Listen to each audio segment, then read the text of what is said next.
हम लोग श्रीमद् भागवतम के तीसरे स्कंद के दूसरे अध्याय के 12वें श्लोक को देख रहे हैं और आज इसके ऊपर तीसरा दिन है। आज पूरा जाना चाहिए। भगवान श्री हरि के विग्रह का ही वर्णन श्रील उद्धव जी कर रहे हैं। कल एक बात मैं कह रहा था भगवान विष्णु के संबंध में कि भगवान विष्णु की लक्ष्मी जी ही पत्नी होती हैं, इसमें तो कोई संदेह नहीं है। लेकिन आगे हम तीसरे स्कंद में सुनेंगे कि बहुत सारी लक्ष्मियाँ वैकुंठ में भगवान की सेवा करती रहती हैं। बस इतना बात मैं बोलूँगा, बाकी करेक्शन है उसको हम स्वीकार कर रहे हैं। मुझे याद था वो बात, दैट इज देयर।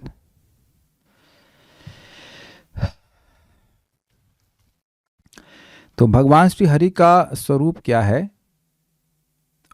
जिसको भगवान प्रकट करते हैं, उसका वर्णन यहाँ पे उद्धव जी दे रहे हैं।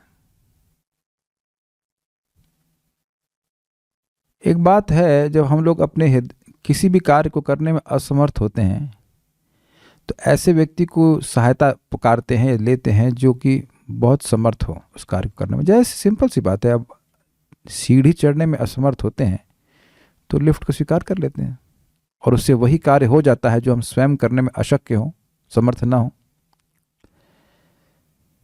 हृदय में भगवान को स्थापित हम करना चाहते हैं और तो कोई साधन है नहीं, और उसमें गुंडे और हृदय में बैठे हुए हैं, काम क्रोध आदि।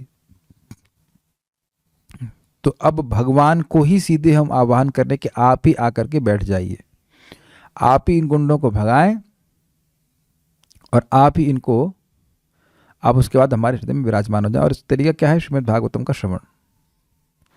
सो let's do it with some sincerity. यन्मर्त्यलीलौपैकं स्वयोगा माया बलं दर्शयता गृहीतम्। यन्मर्त्यलीलौपैकं स्वयोगा माया बलं दर्शयता गृहीतम्। विस्मापनं स्वस्य च स्वबघर्थे परं पदं भूषणभूषणाङ्गम्। विस्मापनं स्वस्य च स्वबघर्थे परं पदं भूषणभूषणाङ्गम्। यन्मर्त्यलीलौपैकं स्वयोगा मायाबलं दर्शयता गृहीतम्। यन्मर्त्यलीलौपैकं स्वयोगा मायाबलं दर्शयता गृहीतम्। विस्मापनं स्वस्य च सौमघर्धे परं पदं भूषणभूषणाङ्गम्। विस्मापनं स्वस्य च सौभगर्धे परं पदं भूषणभूषणाङ्गम्। यन्मर्त्यलीलौपैकं स्वयोगा मायाबलं दर्शयता गृहीतम्। यन्मर्त्यलीलौपैकं स्वयोगा मायाबलं दर्शयता गृहीतम्। विस्मापनं स्वस्य च सौभगर्धे परं पदं भूषणभूषणाङ्गम्। विस्मापनं स्वस्य च सौभगर्धे परं पदं भूषणभूषणाङ्गम्। यन्मर्त्यलीलौपैकम, कुछ व्याख्या कीजिए, क्या है इसका अर्थ? कर पाएंगे? मर्त्यलीला प्रदर्शित करने के लिए जो उपयुक्त देह था, स्वरूप था, वेरी गुड, वो भगवान ने स्वयोग माया बलम दर्शयता, अपनी योग माया के बल को दर्शयता, दिखाने के लिए गृहीतम मतलब स्वीकार किया, अर्थात ग्रहण किया, प्रकट किया। ठीक है, वेरी गुड। विस्मापनम स्वस्य च, स्व मतलब खुद के लिए भी, विस्मापनम वह विस्मय का कारण था, अर्थात खुद का मतलब भगवान महाविष्णु जो भगवान कृष्ण से अभिन्न है, या फिर भगवान कृष्ण के लिए भी, स्वयं के लिए भी। क्यों ऐसा? सौभाग्य परम पदम, सौभाग्य यानी सौभाग्य के, समृद्धि का परम पदम अर्थात पराकाष्ठा था। भूषण भूषणांगम, उनका जो स्वरूप था वो आभूषणों का भी आभूषण था। उनके अंग जो थे वह भूषणों के भी भूषण थे, इतने सुंदर थे। ये सब था। Okay, good. देखिए, अगर एकदम से उठा करके पूछ रहा हूँ और याद आ रहा है, इसका मतलब कुछ तो समझ में आ रहा है। It's not that difficult. और संस्कृत समझने की पूरी तरह जरूरत नहीं, शब्दों को थोड़ा थोड़ा पकड़ेंगे, स्व विस्मापनम, तो अर्थ आने लगता है। हिंदी की तरह पकड़ में लगता है। बहुत एक जगह एक संस्था में लोग बोलते हैं हिंदी में बिंदी लगा दो तो संस्कृत बन जाती है। विस्मापनम, एक बिंदी दिख रही है आपको? यन्मर्त्यलीलौपैकम, ग्रहीतम तो कह रहे हैं हिंदी में बिंदी लगा दीजिए संस्कृत बन जाते हैं। ये तो खैर विनोद की बात है, बट उम्मीद है कि समझ में आ रहा होगा। हम लोग अब क्रम संदर्भ को पढ़ रहे हैं। स्वयोग माया बलम का अर्थ है अपनी चिद शक्ति का प्रभाव, अपनी अंतरंगा शक्ति का प्रभाव। उन्होंने स्वयं भगवान की चित शक्ति के बल को दर्शयता अर्थात प्रदर्शित करने हेतु अपना मानव रूप प्रकाशित किया, ताकि उनके संपूर्ण वैभव से भेज्य विद्वान गणों को विस्मित किया जा सके। जो लोग भगवान के वैभव को जानते हैं, ऐश्वर्य को जानते हैं, वह भी विस्मित हो जाएं, ऐसा भगवान ने स्वरूप प्रस्तुत किया। इसीलिए स्व योग माया, अपनी योग माया के बल को प्रदर्शित किया। तथा केवल इतना ही नहीं, श्री कृष्ण स्वयं भी आश्चर्यचकित थे स्वस्य विस्मापनम च, क्योंकि उन्होंने अन्य रूपों में ऐसे गुणों का अनुभव कभी नहीं किया था। देखिए, भगवान श्री कृष्ण अपने गोलोक की लीला, गोकुल की लीला को स्मरण करके खुद भी आश्चर्यचकित हो जाते थे, खुद भी आश्चर्यचकित हो जाते थे। बार बार उन लीलाओं को स्मरण करके वे आश्चर्यचकित हो जाते थे। इतना अद्भुत लीलाओं का भगवान ने प्रदर्शन वहां पे किया। अभूत मतलब कहने का एक बात हम लोग सुन चुके हैं परम पूज्य वृंदावन चंद्र महाराज से, कि रास लीला के समय गोपियों के गर्दन में भगवान ने हाथ ऐसे डाल दिया था, और यह सौभाग्य लक्ष्मी जी को भी प्राप्त नहीं हुआ था। तो महाराज के मुख से जो सुना हमको बड़ा अद्भुत लगा। बात हुआ ये था, लक्ष्मी जी भगवान श्री कृष्ण के वक्षस्थल पे रहते हैं, भगवान विष्णु के वक्षस्थल पे रहती हैं, लेकिन यहां पे भगवान ने जब गोपियों को गले में से हाथ डाला तो भगवान को भय था अपने के प्रेम के कारण। भगवान का जो प्रेम था गोपियों के प्रति, उस प्रेम के कारण भगवान को भय था कि कहीं मुझसे दूर ना चली जाए। क्या ये आश्चर्यचकित करने वाला नहीं है? जो व्यक्ति आत्मराम है, जिन्हें किसी भी चीज की आवश्यकता नहीं है, वो गोपियों के प्रेम के कारण इतने वहां पे उनको एक दिव्य प्रकार से भय था कि यह हमसे दूर ना चली जाए, इसलिए से पकड़ लिया था। इस प्रकार का सौभाग्य ये लक्ष्मी जी को भी प्राप्त नहीं हुआ था। ये सब अद्भुत लीलाएं हैं, हम बस जो सुने हैं उसको रिपीट कर रहे हैं, लेकिन आप कुछ अर्थ समझ पा रहे होंगे इसमें। तो भगवान अपनी लीलाओं का स्मरण करके भी चकित हो जाते थे। और मैंने आपको समझाया था कि द्वारका में भी भगवान श्री कृष्ण एक स्फटिक में, एक मणि में अपने स्वरूप को देख रहे थे, तो आश्चर्यचकित हो रहे थे, और उसमें वह खुद को ही आलिंगन करने की इच्छा रखते थे। तो उसी रस का आस्वादन करने के लिए श्रीमंत चैतन्य महाप्रभु के रूप में वह प्रकट हुए, और सोचते हैं ये कैसा, कि कितना सुंदर रूप है, मुझे इसको आलिंगन करने की इच्छा वर्धित होती जा रही है। ये भक्ति समय सिंधु में आगे पढ़ेंगे, जब हम लोग पढ़ाएंगे वापस को, तो इस प्रकार से वे इच्छा व्यक्त करते हैं। तो ये अजीब सी बात है ना, खुद ही को व्यक्ति क्यों आलिंगन करना चाहेगा? लेकिन आप देखिए, श्रीमंत चैतन्य महाप्रभु जब जगन्नाथपुरी में पहली बार आते हैं तो जगन्नाथ जी को आलिंगन करने के लिए दौड़ पड़ते हैं, और रास्ते में ही बेहोश हो जाते हैं। वो राधा रानी के भाव में है। तो खुद को व्यक्ति आलिंगन नहीं कर सकता है, लेकिन प्रेमी को आलिंगन कर सकता है। इसलिए श्रीमती राधा रानी के भाव में भगवान श्री कृष्ण स्वयं अवतरित होते हैं। अभूतपूर्ण, मैं इस बात को समझाने का प्रयास कर रहा हूं कि भगवान के स्वरूप और लीलाएं भगवान को भी आश्चर्यचकित कर देती थी। अभूतपूर्व प्रकटीकरण के कारण वह प्रतिक्षण विस्मित थे, चूंकि यह मंगलता की परम परदम अर्थात सर्वोच्च स्थिति थी। अब इसको थोड़ा समझने के लिए प्रयास कीजिए। आध्यात्मिक जगत में क्या किसी चीज की कोई लिमिट है? नहीं। तो सौभगर्दे परम पदम, आन सौंदर्य की ये पराकाष्ठा थी। तो जैसे ही कहा आपने पराकाष्ठा, मतलब उससे श्रेष्ठ और कोई सौंदर्य था नहीं। और वहां आध्यात्मिक जगत में सभी वस्तुओं का सौंदर्य निरंतर बढ़ रहा है। तो यानी कि भगवान का सौंदर्य निरंतर बढ़ रहा है। यद्यपि पराकाष्ठा है, वो हाईएस्ट है, लेकिन फिर भी वह सौंदर्य और नित्य वर्धमान होता रहता है। ये हमने चैतन्य में सुना है कि गोपियां कृष्ण को देखती हैं, कृष्ण अत्यंत सुंदर है तो उनकी प्रसन्नता बहुत बढ़ जाती है, वह प्रसन्नता उनके चेहरे पे दिखती है, तो उस चेहरे को देखकर कृष्ण और प्रसन्न हो जाते हैं, उनका सौंदर्य और बढ़ जाता है, तो गोपियां और प्रसन्न हो जाती हैं, कृष्ण और सुंदर हो जाते हैं। तो ये नित्य शाश्वत रूप से एक आध्यात्मिक स्पर्धा चल रही है। तो यहाँ समझ पाए मैंने क्या कहा, यहाँ पे क्या कहा जा रहा है, प्रतिक्षण भगवान क्यों विस्मित थे, क्योंकि वह रूप नित्य वर्धमान था। यहाँ पे कभी हम कहते हैं कि ये व्यक्ति नंबर 1 है, नंबर 1 है तो क्या मतलब है, फिर भी सीमित ना। ये लाइन थोड़ा समझने में कठिन होगी। मैं कहूं कि सबसे अच्छा कैमरा है तो फिर भी इसकी अच्छाई में एक लिमिट है कि नहीं।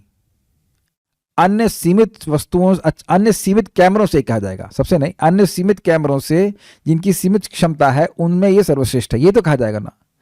लेकिन जहां पे सभी कुछ असीमित है उसमें भी वो सर्वश्रेष्ठ है, तो अब बताइए उसका सौंदर्य बढ़ता नहीं चला जाएगा, उसकी सौंदर्य में लिमिटेशन कैसे हो सकता है।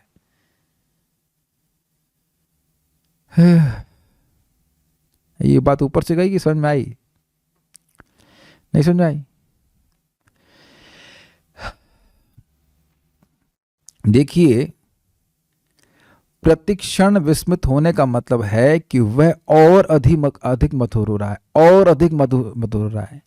अगर कोई व्यक्ति वस्तु मीठा है लेकिन वो स्टेशनरी है, इतना ही मीठा है, तो उसका प्रतिक्षण हम नहीं आस्वादन कर पाएंगे। लेकिन अगर वो और अधिक वर्धित होता जा रहा है, और अधिक मधुर होता जा रहा है, और अधिक मधुर होता जा रहा है, तो प्रतिक्षण आनंद बढ़ता जाएगा कि नहीं बढ़ता जाएगा। तो मैं यह कह रहा हूं कि ये लिखा हुआ है यहाँ पे कि सौभगर्दे परम पदम, सौभाग्य की, सौंदर्य की पराकाष्ठा थी। तो ये सौंदर्य की पराकाष्ठा कहाँ थी? आध्यात्मिक जगत के अनुसार। आध्यात्मिक जगत में कोई लिमिट नहीं है, तो ये जो पराकाष्ठा ये भी नित्य वर्धमान है। ये सौंदर्य भगवान का बढ़ता ही जा रहा है, बढ़ता ही जा रहा है, बढ़ता जा रहा है, तो ये भगवान को और विस्मित कर रहा है, और विस्मित कर रहा है, और विस्मित कर रहा है, इसलिए प्रतिक्षण विस्मित कर रहा है। सर्वोच्च, क्योंकि कठिनाई क्या है, जैसे हम कहेंगे सर्वोच्च स्थिति, तो हम वहां पे कैप लगाने का प्रयास करेंगे ना, इस बस इससे आगे नहीं। लेकिन भगवान के सौंदर्य की कोई सीमा नहीं है, भगवान के माधुर्य की कोई सीमा नहीं है। ठीक है, अब हम तो इतना ही समझा पाएंगे, उम्मीद है कि आप कुछ कुछ ग्रहण कर पा रहे हैं। उनके आभूषण सौभाग्य के हेतु हैं, इसलिए कहा है भूषण आदि, मतलब भूषण भूषणांगम। उनका सौंदर्य आभूषणों की सुंदरता को वर्धित करता है। वैसा क्यों? वह रूप मर्त लीलाओं हेतु उपयुक्त है एवं निराकार है। अतः भगवान विष्णु द्वारा यह उचित ही कहा गया कि वह कृष्ण और अर्जुन को देखने के लिए उन्हें कारण सागर में ले आए थे, तथा श्री कृष्ण भी ये कहते हैं कि भगवान महाविष्णु ने उनसे भेंट हेतु ही ब्राह्मण बालकों को चुराया था। कहने का अर्थ है कि इतने सुंदर हैं कि भगवान विष्णु भी उनको देखना चाहते हैं, तो वह अपने आभूषणों को भूषित कर दे, उसमें कौन सी सुंदर, आश्चर्य की बात है। यही समझ में आ रहा है।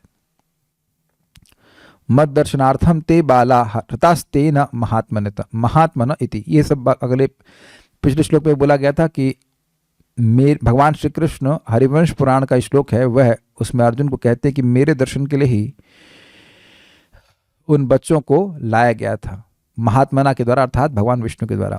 उद्धव विद्युर जी से ऐसा वर्णन करते हैं तात्पर्य प्रभुपाद जी का। वैदिक स्रोतों के अनुसार, स्रोत होता ना, सोर्सेस, वैदिक स्रोतों के अनुसार नित्यो नित्यानाम चेतनस चेतनानाम, भगवान भौतिक जगत में समस्त ब्रह्मांडों के भीतर के अन्य सारे जीवों की अपेक्षा अधिक उत्कृष्ट हैं। वे समस्त जीवों में प्रधान हैं। धन, बल, यश, सौंदर्य, ज्ञान अथवा त्याग के क्षेत्र में न तो कोई उनसे समकक्ष न उनसे बढ़कर है। जब भगवान कृष्ण इस ब्रह्मांड में थे तो वे मनुष्य प्रतीत होते थे, क्योंकि वे मर्त लोक की अपनी लीलाओं के लिए उपयुक्त रूप में प्रकट हुए थे। स्पष्ट है, यन मर्त लीलाओं पैकम पैकम। वे मानव समाज में अपने चतुर्भुजी वैकुंठ स्वरूप में प्रकट नहीं हुए, क्योंकि यह स्वरूप उनकी लीलाओं के उपयुक्त न होता। किंतु मनुष्य के रूप में प्रकट होते हुए भी कोई व्यक्ति विविध षड ऐश्वर्यों में से किसी एक में भी न तो उनके तुल्य था और न है। यही बात आपने समझी थी कि भगवान ने अपने मनुष्य स्वरूप में कोई भी न्यूनता लेकर के मनुष्य रूप को नहीं प्रकट किया, जो उनका मानव रूप था वह सारे ऐश्वर्यों से युक्त था। सारे ब्रह्मांड उनके अंदर है, यह भी उन्हें छोटे से बालक रूप में दिखा दिया। भगवान महाविष्णु बहुत बड़ा रूप प्रस्तुत करते हैं, जिससे अनेक अनेक ब्रह्मांड उनके दिव्य शरीर से बाहर निकलते हैं। और भगवान कृष्ण ने छोटे से रूप में ही दिखा दिया कि सारे ब्रह्मांड उनके अंदर हैं। अब तो बहुत स्पष्ट हो गई होगी बात। क्या आप अंतर समझ पा रहे हैं, भेद समझ पा रहे हैं सब लोग? भगवान महाविष्णु सारे ब्रह्मांडों को अपने अंदर से बाहर निकाल रहे हैं, ये दिखाने के लिए कि सारे ब्रह्मांड अंदर हैं। दिखाने के लिए मतलब उससे हम समझते हैं, तो आप समझ लें कि भगवान महाविष्णु बहुत बड़े हैं। लेकिन आप जानते हैं कि माता यशोदा को भगवान कृष्ण ने अपने छोटे से रूप में ही, बाल रूप में ही सारे ब्रह्मांड अपने अंदर दिखा दिए। तो महाविष्णु का ही तो गुण है ये। वह गुण छोड़े बिना भगवान कृष्ण प्रस्तुत हो रहे हैं। Is that sinking in? भगवान ने अपने ऐश्वर्य को कम नहीं किया। इस जगत में कोई वस्तु छोटी कर दे रहे हैं तो कभी कभी कुछ चीजें छोड़ दी जाती है, ये चीज नहीं कर पाएगी। लेकिन भगवान के उस छोटे स्वरूप में भगवान की सारी शक्तियां निहित थी। I think okay. हर व्यक्ति इस जगत में अपने ऐश्वर्य के प्रति न्यूनाधिक गर्वित रहता है, किंतु जब भगवान कृष्ण मानव समाज में थे तो वे ब्रह्मांड में अपने समस्त समकालीन व्यक्तियों से बढ़कर थे। और अब आप यह भी विचार कर लीजिए, जो आपने सुना था कल लीला, उसके अनुसार अर्जुन कितने समर्थ थे। वह स्वयं ही ब्रह्मलोक तक जा करके एक बच्चे की छानबीन करने में समर्थ थे। ऐसे कितने महान महान लोग उस समय वहां पे होंगे, और वो सबसे श्रेष्ठ भगवान कृष्ण थे। जब भगवान की लीलाएं मनुष्य को दृष्टिगोचर होती हैं तो वे प्रकट कहलाती हैं, और जब वे दृष्टिगोचर नहीं होती तो अप्रकट कहलाती हैं। क्या मतलब है? मतलब यह है कि वह लीलाएं अभी भी चल रही हैं। जिसके पास भगवान की भक्ति होती है उसके हृदय में स्फुरित हो जाती है। आज हम सुबह भी नाम अपराध के बारे में चर्चा कर रहे थे, तो बात आई थी कि भाई नाम के बल पर पाप करना ये अपराध है। ठीक है, क्यों अपराध है? नाम को उस चीज के लिए उपयोग करना जो भगवान का नाम स्वतः कर ही देता है, यह अपराध है। कुछ आप मेरी बात समझ रहे हैं? जैसे मैंने पहले बताया था कि भाई अब कोई एटॉम बम से चूहा मारने का उपयोग करे तो यह अपराध कहा जाएगा ना। घर में चूहा आ जाए तो कहे कि हम जा रहे हैं जरा शेर को बुलाने के लिए, तो क्यों? कहे चूहे को मारना है, तो ये शेर का अपराध होगा कि नहीं? या घर में मान लीजिए छिपकली आ जाए और आप 108 डायल करें, पुलिस वालों को बुलाएं, कहें क्या होगा? कहते हैं हमारे घर में छिपकली आ गई है, तो क्या पुलिस वाला गुस्सा होगा कि नहीं? क्या उसका प्रति अपराध होगा कि नहीं? तो भगवान का नाम से पाप नष्ट होता है, इसमें कोई कठिनाई नहीं है। लेकिन भगवान के नाम को साधन के रूप में प्रयोग करना चाहिए, इन द सेंस कि भगवान का प्रेम प्राप्त करने के लिए। ये लीलाएं हमारे हृदय में स्फुरित हों, ये हमारा हृदय इस योग्य बन जाए एक दिन कि भगवान की लीला हमारे हृदय में स्फुरित होने लग जाए। इसलिए भगवान का नाम उच्चारण करना चाहिए, इस एस्पिरेशन, इस लालसा के संग करना चाहिए, तब भगवान प्रसन्न होते। कुछ मांग रहा है, इसको मांगना नहीं आया अब तक। इस बात का भगवान को मतलब एक प्रकार का खेद होता है कि इसको मांगना नहीं आता। कुछ समझ रहे होंगे मेरी बात? तो मैं से बातें क्यों कह रहा हूं? इस हरे कृष्ण मंत्र के द्वारा ये अप्रकट लीलाएं भी एक दिन जब हम योग्य बन जाएंगे हमारे हृदय में प्रकट होंगी। श्रील प्रभुपाद इस संबंध में कहते हैं, जो भगवान की लीलाएं तुमने कृष्ण बुक में पढ़ी हैं और जो नहीं पढ़ी हैं वह भी तुम्हें स्फूर्त हो जाएंगी इस हरे कृष्ण मंत्र के प्रभाव के द्वारा।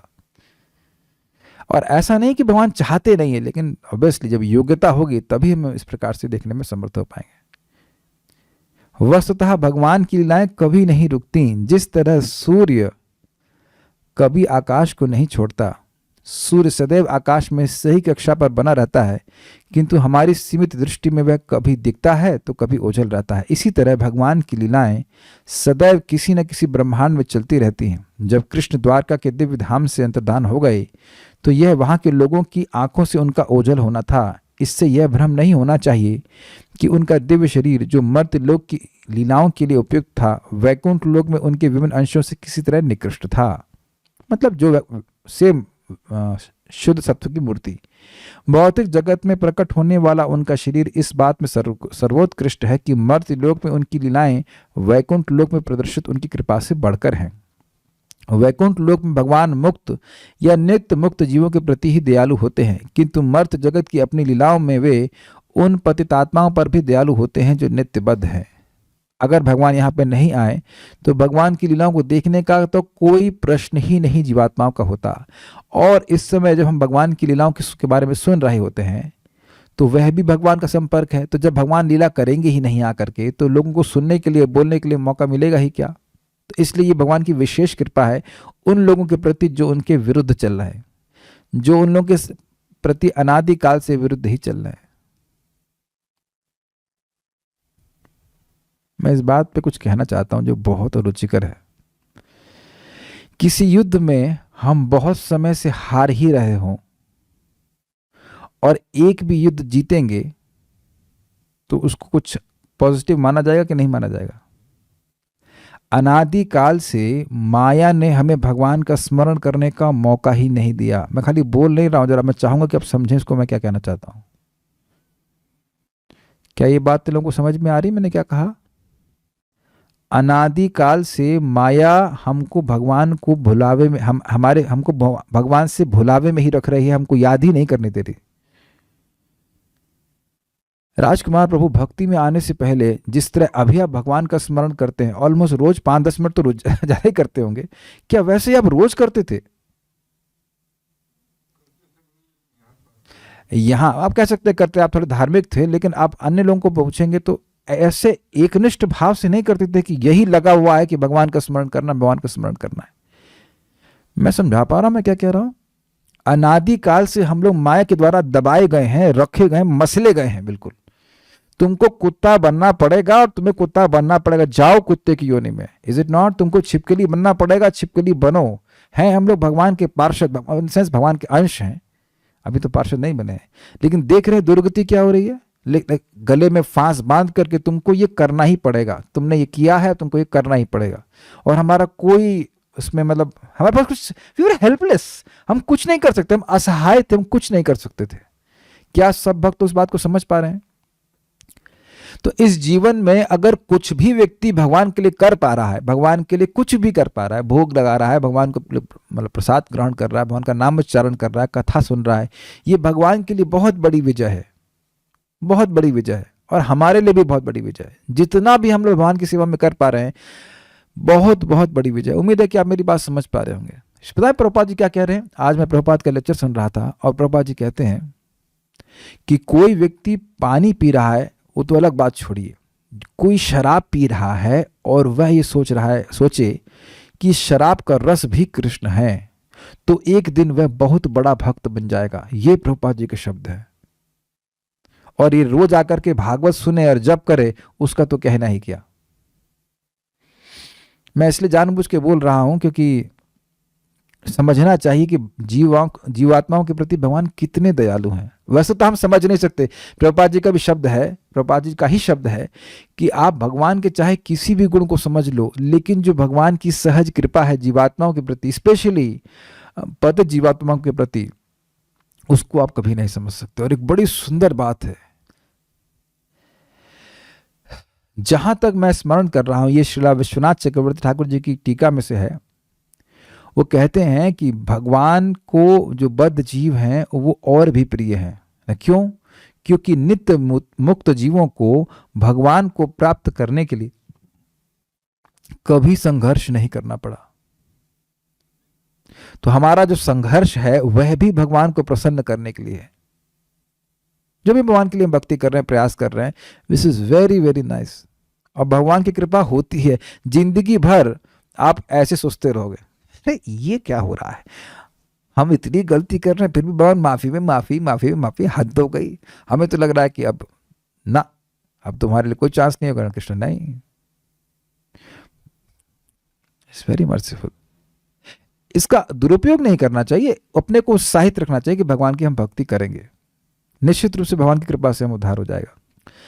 तो ये मैं सब क्यों कह रहा हूं? भगवान इतने दयालु हैं कि जो लोग बिल्कुल भूले हुए हैं, जिनको वहां से कोई मतलब नहीं है, उनके लिए भी आकर के यहाँ पे लीला करते हैं ताकि वह उनके प्रति आकृष्ट हो सकें। ये कृपा नहीं भगवान की?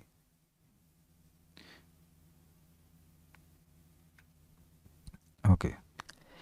मर्त्यलोक में अपनी अंतरंगा शक्ति या योग माया के द्वारा प्रदर्शित षड ऐश्वर्य वैकुंठ लोक तक में दुर्लभ है। अब बताइए, जो लीलाएं भगवान यहां करते हैं वो वैकुंठ में भी नहीं होती। मक्खन चुराने की तो लीला कभी वैकुंठ में सुनी नहीं जाती। ये क्या जा रहा है? उनकी समस्त लीलाएं किसी भौतिक शक्ति द्वारा नहीं अपितु आध्यात्मिक शक्ति द्वारा प्रदर्शित की गई थीं। वृंदावन में उनकी रासलीला की अनुपमता तथा 16,000 पत्नियों के साथ उनका गृहस्थ जीवन वैकुंठ में नारायण के लिए भी आश्चर्यजनक है और इस मर्त्यलोक के अन्य जीवों के लिए भी निश्चित रूप से ऐसा ही है। इसीलिए तो लोग आश्चर्य करते हैं, जो भौतिकतावादी व्यक्ति हैं वह भी आश्चर्य करते हैं, भाई तुम कैसे भगवान की पूजा करते हो जो 16,108 आने लगता है, तो उसको भी आश्चर्य होता है। इसीलिए तो भगवान ऐसी लीला करते हैं ताकि लोग चर्चा करें। बदनाम होंगे तो क्या नाम नहीं होगा? अगर भगवान के बारे में, एकदम विनोद में बोल रहा हूं, लेकिन भगवान के बारे में लोग कुछ तो बात करेंगे, कुछ तो बात करो। हाँ, कुछ तो कृष्ण कुछ तो बोलो, एकदम अभाव नहीं रखना चाहिए ना, कुछ तो बोलिए। आप समझने का प्रयास कीजिए। शिशुपाल यही बोलता रहता था, जहां जाता था वहां कृष्ण कथा ही करता, ये कृष्ण बहुत खराब आदमी है, कृष्ण चोर है, कृष्ण ये कृष्ण वो, तो इसीलिए उसका उद्धार होगा। ये प्रश्न उठाया गया है, ये प्रश्न उठाया गया 7वें स्कंद में कि वेण भगवान के अगेंस्ट चला तो वह नरक में गया, अपने बेटे के द्वारा बचा लिया गया, अलग बात है, पृथु महाराज के द्वारा। लेकिन शिशुपाल तो भगवान की लगातार गाली ही दिया करता था। उसको सफेद कोढ़ क्यों नहीं हो गया? क्योंकि वो भगवान का नाम बोलता था। और हम आपको रेफरेंस दे रहे हैं, कृपया पढ़िएगा 7:1-25 श्रीमद् भागवतम। वहां प्रभुपाद जी कहते हैं कि भगवान को कोई असुर ये बोलता है कि कृष्ण चोर है, कृष्ण खराब आदमी है, कृष्ण ऐसा कर दिया वैसा कर दिया, तो कृष्ण भगवान केवल ये गिनते हैं कि उसने कितनी बार कृष्ण बोला है, हरे कृष्णा कृष्ण कृष्णा हरे हरे, हरे राम राम राम हरे हरे। और जब उसके अपराध नष्ट हो जाते हैं तो भगवान उसको अपने पास ले आते हैं। This is it not encouraging? अब हम में से देखो असुर तो कोई भी नहीं है, प्लीज रेज योर हैंड फिर असुर नहीं, नाम सर नेम भी असुर नहीं है तो क्या कहा जाए। हम सभी लोग अपने अनर्थों से या अलग अलग आसक्तियों से जूझ रहे हैं। एक राधा कंकरी माता जी कह रही असुर है वो, अच्छा, आपको अपना क्या कहते हैं वो भी नहीं, जेंडर भी पता नहीं है। आप हमने असुर पूछा, मेल पूछा था, अब तो फीमेल है तो रॉन्ग आंसर, 0 नंबर मिलेगा ये खाली भक्त लोग नम्रता में कह रहे होते हैं, असुर लोग भगवान के लिए रोटी नहीं बनाते हैं। Is it not? जबरदस्ती के लिए नम्रता प्रस्तुत कर रहे हैं जबरदस्ती की नम्रता, ठीक है।